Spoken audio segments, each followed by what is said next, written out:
Welcome back to Good Day Atlanta. Time is 9:14 now. Summer is towing season, talking about boats, RVs, campers, and moving trailers, you name it. But if not done safely, mistakes can be costly. Fox 5 team's Dana Fowle joins us with a very important checklist, and we get to see you behind the wheel towing a trailer. Yeah, I got myself in a truck. I grew up in farm country. I know how to drive a truck, you know, on the column. Haven't done it in a long time, but the ones today are clearly a lot fancier. You know, it's easier than ever with these trucks designed to tow. But even still, you really have to accompany that with some common sense, because having an accident, pulling thousands of pounds, is just not how you want to start a new adventure. I grew up in the country, but I have actually never towed anything, so here we go. Does a brand new truck with all the bells and whistles make towing easier? Russ Clark, who lives happily lakeside, says sure it does, but you still have to run down the list in order to get from the house to the campground safely. He's seen terrible highway accidents because of a lack of towing prep. I would say the main concern out there is tires. It's one of 6 things you should check off before towing and traveling. Loading a boat on a trailer seems easy enough, but there's a lot of other precautions. Tires blow on highways, and if you don't properly inflate them, if you don't have tires that are within a certain range of age, they're very, very dangerous. So Russ teamed up with Ford to show us the right way to get road ready. And one thing most of us don't understand is that manufacturers recommend you get a feel for the automobile before you head out pulling thousands of pounds. It's important that you have at least 1,000 miles on the car before you tow anything.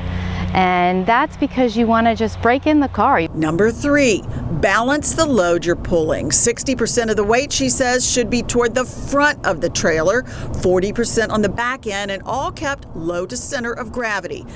And that takes us to tip number 4. Pull over at 50 miles and make sure nothing is shifted. Make sure that the luggage in the camper is right where you left it.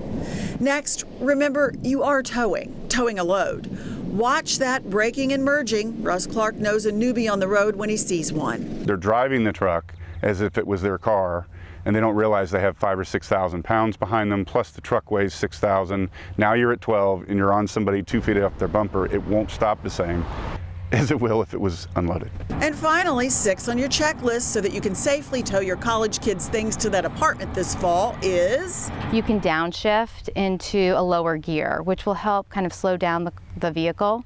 And then it'll also help you once you're ascending. It'll give you more power. Then you can focus on the family fun you plan to have down the road. Oh, I'm going straight through the cones. Beautiful. Great job. Also, if you're towing, say, a boat, make sure everything is tied down. The koozies, the pool noodles, knee boards, all of it, because that stuff will fly off, and then it goes into the windshield of another car, and then there's an accident, and guess what? That costs you money. Yeah. Okay, so I'm sure you want to make sure, too, that trailer is really secure. Yeah, absolutely. And Ron was telling me growing up, he used to pull things. He's a Texas fella, and he said this is a great idea. As Russ says here, he personally changed the trailer to the truck, using it as a backup to the ball and hitch, just in case something goes wrong and it slides out. If that were to happen, the chain then grabs it until you can pull over. That's a because you do not want to see idea. That break loose down the highway. Not what you want. I have to say, I was so impressed. I mean, you look like you belong behind the wheel of that truck. You know, when they first suggested, I said, no, I don't really want to do this. I'm kind of nervous about it. I mean, obviously, this is like a really nice vehicle that he had. Right. And you didn't even steer when you backed up. You just turned this knob. But we don't all have that sort of luxury automobile, I get. So even if you do have that, you've got to have a checklist. Yeah, got to have it. Yeah, I mean, the truck can't do everything for you. I'm just saying, you looked comfy. You looked like you belonged. You know, I was sitting in that thing thinking, this isn't normally my style, but maybe it is. I can see you driving a truck. I love it. Some very good ideas for us, though, Dana. We appreciate it.